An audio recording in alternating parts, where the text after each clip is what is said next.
Here in Module 6, we're going to be looking at finance and financial formulas. So in Section 6.1, we're going to take a look at simple and compound interest. So the amount of money deposited in a bank or borrowed from a bank is called the principal. The amount of money paid for the privilege of using that money is called the interest. So if you borrow money from a bank, the amount that you borrow is called the principal, and you have to pay the bank for the privilege of using the money. The amount you pay the bank, that fee, is called the interest.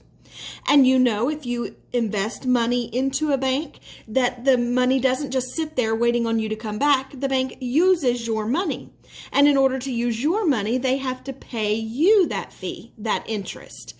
And so the amount of money paid for the privilege of using money is the interest. We have several different ways to calculate interest. The first, we're going to look at a simple interest. And simple interest is the type of interest that we've primarily looked at so far. We've said that all the interest we've looked at so far has been annual interest, and so we were able to take the principal amount and multiply by the interest rate, and that gave us the interest. And that's basically our simple interest formula if you're calculating it annually for 1 year. Our simple interest formula actually says I is equal to P times R times T. And so the interest, the amount of interest, is the principal times the rate times the time. Now, everything we've done so far, the time has been 1 year, and so multiplying by 1 didn't change it. But sometimes now we're going to have time that's not 1 year, that's not just an annual time, and so we will end up having to multiply the principal times the rate times the time. So again, in this formula, the I is the amount of interest that is earned or that has to be paid. P is the principal, the amount that was borrowed or the amount that was invested. R is the annual interest rate. And T is the time in years. Now with this formula, your rate and your time always have to match up.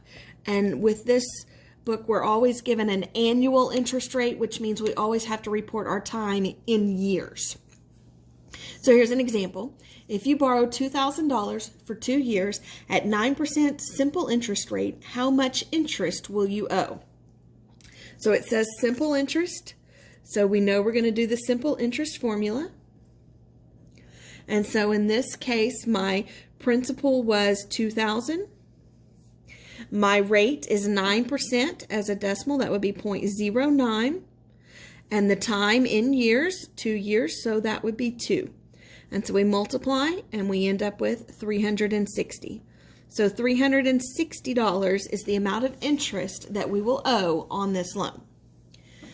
So in this problem, how much will you repay at the end of the 2 years? Well, notice at the end of the 2 years, you have to pay back the $2,000 you borrowed, and you have to pay the interest that you owe. So at the end of the 2 years, you have to pay $2,360. This amount, this $2,360, that's called the future value. Future value is the amount in the account at the end of the time period. So in this case, at the end of the 2 years, $2,360 is what we would owe. It's the ending amount. If it's an investment, it's the amount that's in the account at the end of the time period. It's still the ending amount. It's how much is there at the end. And so we find that ending amount by taking the principal and adding the interest. So for example, what is the future value of an investment of $6,500 for 7 years at an annual simple interest rate of 1.3%? Well, again, it says simple interest. So we know it's going to be the simple interest formula. In this case, our P is $6,500. That's the amount that was invested. Our rate, it was 1.3%. Changing that to a decimal, we get 0.013.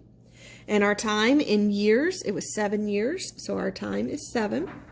Multiplying those together, we end up with $591.50. That's the amount of interest. However, the question didn't ask for the amount of interest, it asked for the future value. And so to find the future value, we have to add the principal and the interest together. So at the end of the 7 years, we have the $6,500 that we invested, and we have the $591.50 in interest. And so we end up with a total of $7,091.50 in this account at the end of the 7 years. Here's another one. I want you guys to try this one. You borrow $4,000 for 6 months at 7% simple interest. How much will you repay at the end of 6 months? So pause your video, try this one, and then come back and we'll work it together.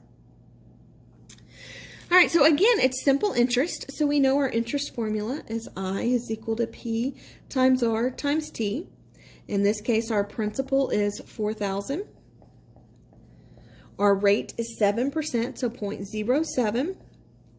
Our time is 6 months, but remember we have to report the time in years, and so 6 months is half of a year. It's a portion of a year, part of a year, a fraction of a year. It's 6 out of the 12 months of the year. If it had been 7 months, it would be 7/12 of a year. If it had been 2 months, it would have been 2/12 of a year. You can reduce that to 1/2 if you want to. You can leave it 6/12 if you want to. Put it in your calculator anyway, and you end up with $140. But again, it asked how much will you repay? And so you are looking for that future value again. So we have to pay back the $4,000 that was borrowed. We also have to pay the $140 in interest, and so that ending amount is $4,140. On the top of the next page, we're going to start talking about compound interest. And so with simple interest, all the interest is paid at the end of the loan or the investment, all at once. Usually, however, interest is paid or accumulated at the end of regular time intervals or periods. And so we call that compounding. If we calculate the amount of interest, simple interest for 1 year, but we want to compound at the end of that year and then continue to earn interest. So when we get to the end of the second year, our balance is higher because we added interest at the end of the first year. And so now when we calculate the amount of interest, we're earning more interest. And then when we get to the end of the third year, our balance is even higher because it had the original principal plus the interest from the first year, plus the interest from the second year, and now it's got even more interest at the end of the third year. And so that's what the interest is doing. It's compounding on itself, which is why we call it compound interest. We have 2 different ways to calculate compound interest. We have compound interest ILM times per year, which is this formula, and we have compound interest continuously, which is this formula. So we can calculate this interest, calculate and add the interest to the account based on different time periods. And so if it's ILM times per year, we get this formula. A is equal to P times 1 plus R over M raised to the M times T. So what all those pieces are. A is your future value. So it's not a 2-step problem anymore. This formula gives you that ending amount. It gives you the principal and interest together. P is the principal, the amount that was borrowed or the amount that was invested. R is the annual interest rate.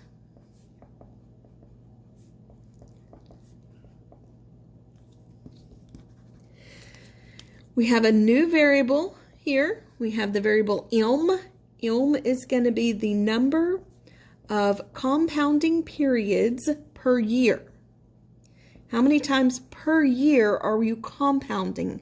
Are you adding the interest to the account? And then, of course, T is still the time in years. And so that new variable, that M, the number of compounding periods per year, well, that depends on how often you're compounding. If you're compounding the interest annually, that means you're calculating and adding the interest to the account 1 time per year. So if it's annually compounded, your ILM is 1. If it's semi-annually, that's twice per year, and so your ILM would be 2. Quarterly, That's 4 times per year, so your M would be 4. Monthly would be 12 times per year. Weekly would be 52 times per year. And daily, you would think it would be 365. It's actually not. It's 360.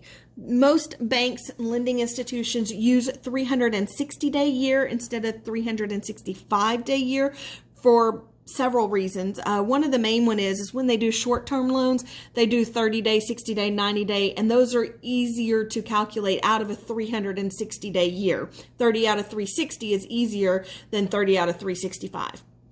Another reason is they average that each month has 30 days, and 12 months per year times 30 days per month would give you the 360 days. So we use 360 for daily unless specifically, the problem specifically says to use 365. So notice we can compound more and more often per year, annually, semi-annually, quarterly, monthly, weekly, daily. We can also compound continuously, which means we are constantly adding the interest, calculating and adding interest to the account. And so here's the formula for it. A is equal to P times E raised to the R times T. And so again, those pieces, A is our future value. And so again, we get that ending amount. P is the principal, the amount borrowed or the amount invested. Remember, E is not a variable. E is the natural base that we used with the exponential and the log functions. That's the Euler's number, the 2.718, so on and so forth forever, that never changes. Kind of like pi is always pi, E is always E. It's not a variable, it's just a number. But R is a variable. Again, that's the annual interest rate. And T is a variable, that's the time in years. All right, so here's a few problems. The first one says, what is the future value if $10,000 is invested for 6 years at 6.5% compounded quarterly? Well, we know it's not simple interest because it didn't say simple. It actually says compounded. So it's going to be one of these two formulas. And to determine which one, we have to see how often it's compounded. Notice it said quarterly. If it says continuously, it'll be this formula. If it says anything else, annually, quarterly, monthly, it's going to be this formula. So this one's quarterly, it's going to be this formula. So our formula is A is equal to P times 1 plus R over M raised to the M times T. So when we plug everything in, we have our principal is 10,000, 1 plus the rate, 0.065, over M. It's compounded quarterly. Quarterly means our M is 4 because that's 4 times per year. So 0.065 over 4 raised to that M again, so 4 again, times T, which is 6. All right, when you put this in your calculator, put it in your calculator all in one step. If you try to do it in several different steps and you round in the middle, you're going to get an answer that is not exact. MyMathLab will count it wrong if it's not exact.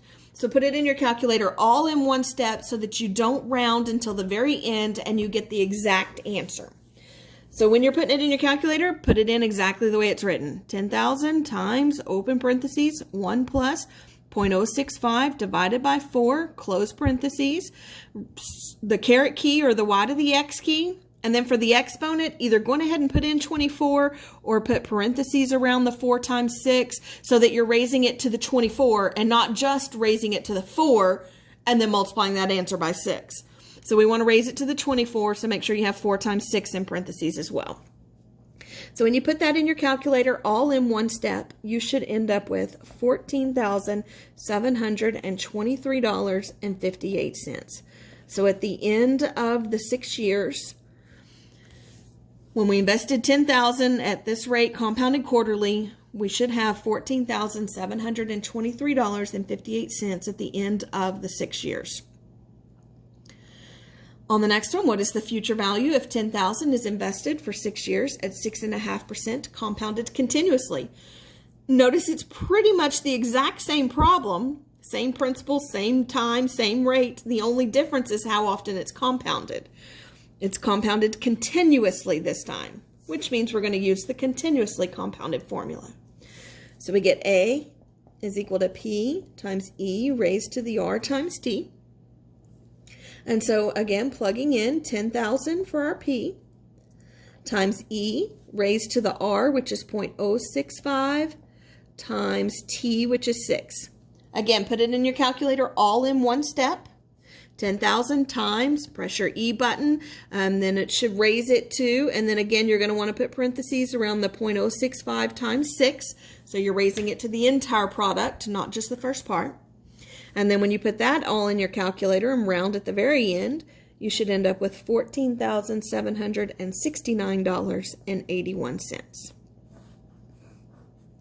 And so the point here, all things being the same principle, same time, same rate, the more often you compound, the more interest you will earn. The more you're calculating and adding interest to the account, the more interest you're going to have at the end. All right, here's another example.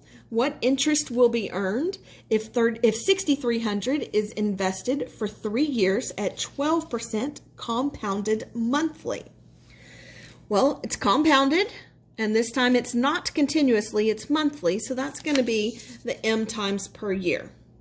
And so we get that formula. A is equal to P times 1 plus R over M raised to the M times T. This time we have $6,300 for our principal times 1 plus our rate is 12%, so 0.12. Divided by its compounded monthly.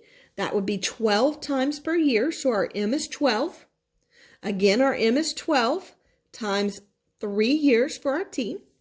We put it in the calculator all in one step, putting parentheses around the 12 times 3, and we end up with $9,013.84. However, the question we were asked wasn't what's the future value, it's what interest will be earned. And so this is the future value. Remember that A includes the principal and the interest, but it only includes the principal and interest, nothing else. So this is the ending amount. $6,300 of that was the principal, the rest was interest. So to find the amount of interest, we just need to subtract. And so when we take the ending amount and subtract the principal, we find out that there was $2,713.84 in interest. A few more examples on the top of the next page. Here we want to find the amount that needs to be deposited in an account so that the future value will be $45,000 in 8 years if it is compounded continuously at 8%. All right, so notice this one's a little different. It tells us what the future value is. It says the future value will be $45,000. That's that A. Notice it's also compounded continuously, which means we know which formula to use. We know we're going to use the A is equal to P times E raised to the R times T, the compounded continuously formula. But again, they gave us the A, they gave us the $45,000, and they ask how much needs to be deposited now. What does the present value, what does the principal need to be? And so we're looking for the P this time. So we're going to plug in the $45,000 for A. We're looking for P. We know E is just a number raised to the, and in this case, the R is 8%, so 0.08. Times the time, which is 8 years, so times 8.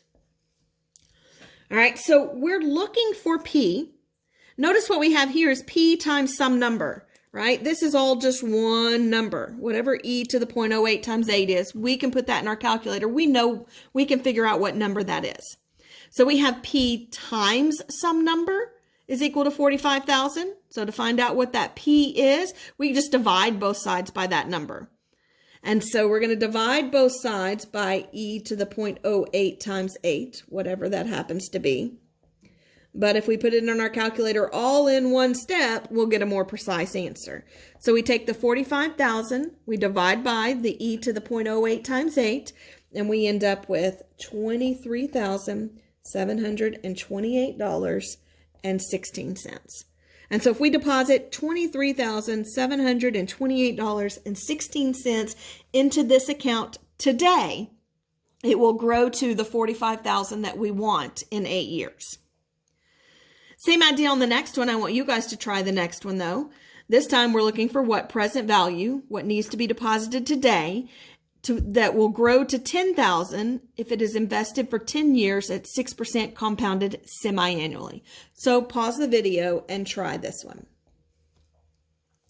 All right, so this time it's compounded semi-annually, not continuously, which means it's got to be the M times per year formula, which is the A is equal to P times 1 plus R over M raised to the M times T.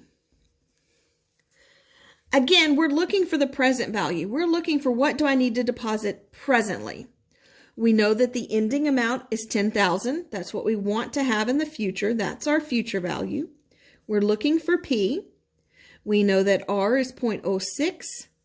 We know that M, since it's compounded semi-annually, that's twice per year. So M is 2. M is 2, and T is 10 years. And so again, parentheses around the exponent. And notice we're looking for P. This is just P times some number, whatever number this is. So we're going to divide both sides by whatever number that is. Again, putting it in our calculator all in one step.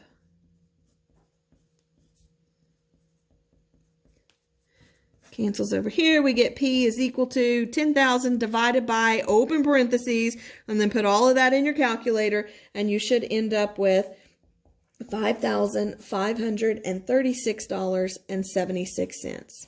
So put that into this account today. It'll grow to the 10,000 in 8 years. And how long will it take for $2,000 to grow to $5,000 at 3.5% compounded annually? So notice this time they gave us our starting amount, our P. They gave us what it wants to grow to, the future value, the A. They asked us how long. If we're looking for how long, we're looking for T, the time. Notice it's compounded compounded annually, which means it's going to be the compounded M times per year formula, not the continuous formula. We plug in what we know. We want it to grow to 5,000. That's our A. It's starting at 2,000. That's our P. We know that R is 0.035. It's compounded annually. That's once per year. So our M is 1. And then T is what we're looking for. So we're looking for T. Notice we can simplify the stuff in here a little bit in here. So really what we have is 5,000 is equal to 2,000 times 0.035 over 1 is 0.035. 1 plus 0.035, we have 1.035 raised to the 1 times T.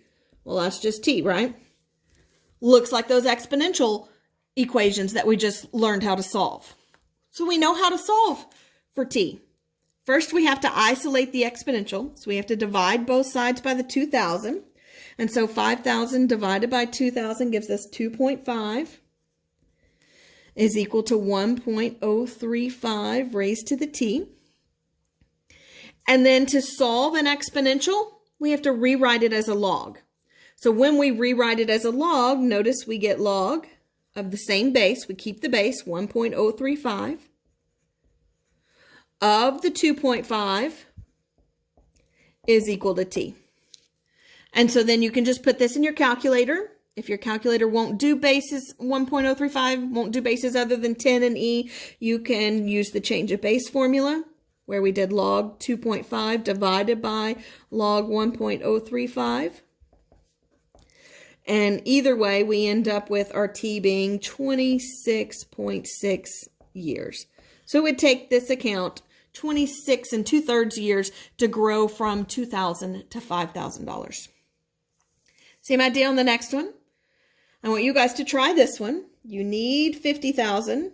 You have 5,000 to invest. The account offers 6% compounded continuously. How long will it take to grow to 50,000? Pause the video and try this one now. All right, so notice it's compounded continuously. So we're using the compounded continuously formula. Notice it asks how long. So we're looking for t. We know we want it to grow to 50,000. Our future value is going to be 50,000. We know we're investing 5,000 today. That's our principal. Our rate is 0.06. And again, we have an exponential that we have to solve. Again, isolate the exponential, divide both sides by the 5,000. We would get 10 is equal to e to the 0.06t. Rewrite the exponential as a log. Log base e is the natural log of 10 is equal to 0.06t. We can put the natural log of 10 in our calculator, divide both sides by the 0.06, and we end up with t is 38.4 years. About 38.4 years for that 5,000 to grow to 50,000 in this account.